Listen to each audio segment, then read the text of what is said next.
नमः शिवाय। फ्रेंड्स, आज मैं आपको भगवान शिव के एक अनोखे भक्त बैजू की कहानी सुनाने वाली हूँ।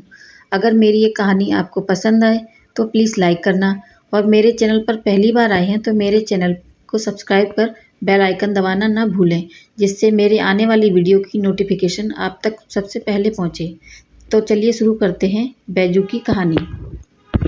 बैजू के भोलेनाथ। बैजू निहायत ही सीधा और सरल इंसान था। सवेरे शाम जानवर चराता और बाकी का समय मंदिर की साफ सफाई करता। पुजारी बाबा 2 महीने के लिए तीर्थ पर जा रहे थे। बैजू को बुलाया और कहा, बैजू, मंदिर की सारी जिम्मेदारी तुम्हारे ऊपर है। और हाँ, एक बात और, भोलेनाथ को भोजन लगाए बिना खुद भोजन ग्रहण मत करना। दूसरे दिन बैजू नहा धोकर जैसे तैसे बन पड़ा। भोजन तैयार कर भोलेनाथ के सामने थाली लेके हाजिर हो गया। बाबा, भोजन कर लो। बाबा टस से मस नहीं हुए। सवेरे से शाम हो गई, न बाबा ने भोजन ग्रहण किया और न ही बैजू ने। 2-3 दिन यही सिलसिला चला। चौथे दिन बैजू का धीरज टूट गया। पास पड़ी लाठी उठाई और जड़ दिया शिवलिंग पे। तत्काल भोलेनाथ पीठ मलते हुए हाजिर हो गए और बोले, बोलो बैजू, क्या बात है? 4 दिन से तुम्हारे चक्कर में बिना कुछ खाए पिए गुहार लगाए रहे हैं, सुनाई नहीं पड़ा और लाठी जड़ा नहीं कि हाजिर हो गए। चलो भोजन करो तो हमऊ कुछ खाएं। बेचारे भोलेनाथ पीठ मलते हुए चुपचाप आनंद के अतिरेक में डूबे कच्चा पक्का खाना जैसा भी था खाने लगे। बाबा, बड़ा कसके लगा है ना, रुको, तुम भोजन करो, कहते हुए बैजू अंदर जाके चंदन ले आया और भोलेनाथ की पीठ पर लगाने लगा। भोजन उपरांत भोलेनाथ चलने लगे तो बैजू बोला, कल समय से आ जाना, ठीक है ना? बिल्कुल बिल्कुल बैजू।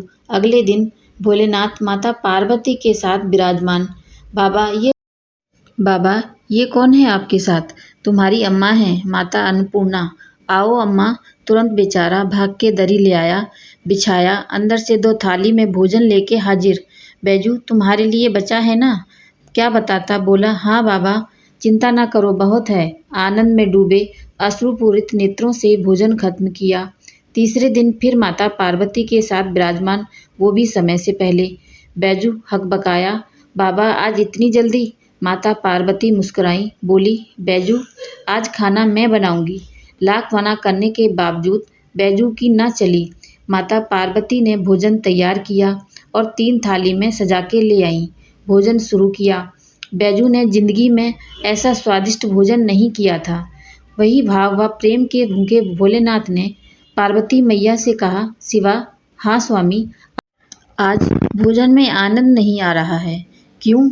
माता की आंखों से आंसू निकल रहे थे। सच स्वामी, न वो स्वाद है न वो रस। धन्य है माता अन्नपूर्णा, जिनके नाम मात्र से भोजन में मिठास बढ़ जाए। उनको खुद का बनाया भोजन बेस्वाद लग रहा था। दोनों महीनों का भोग सामग्री और कहाँ 3 आदमी का भोजन। बेचारा बैजू को अपने जानवर तक को बेच देने पड़े। किन्हीं कारणवश पुजारी बाबा बजाय 2 महीने के 1 महीने के अंदर ही तीर्थ से वापस आ गए।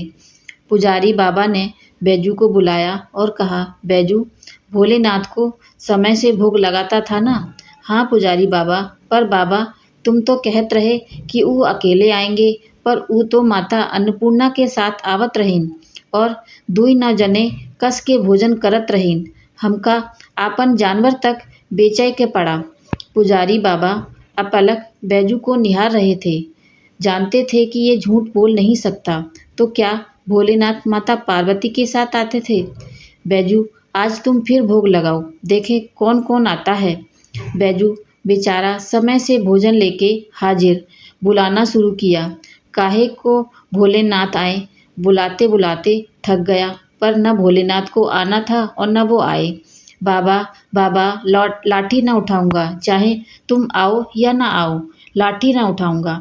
बाबा, लाठी न उठाऊंगा। बस शिवलिंग पकड़ के रोए जा रहा था और यही बोल रहा था, बैजू, आंखें खोलो बैजू, हम आ गए।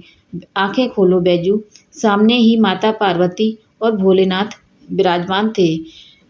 लिपट गया चरणों में। बाबा, जो आज तुम न आते तो हम जान दे देते अपनी। भोलेनाथ ने बैजू को हृदय से लगाया। बोले, बैजू, बेमोल बिक गया तेरे हाथों में। सुन, आज से मुझसे पहले लोग तेरा नाम लेंगे, फिर मेरा, आगे बैजू पीछे नाथ। बैजनाथ भोलेनाथ के वचन सुनकर बाबा के चरणों में गिर गया और उसकी आंखों से प्रेम के अश्रु बहने लगे। जय भोलेनाथ।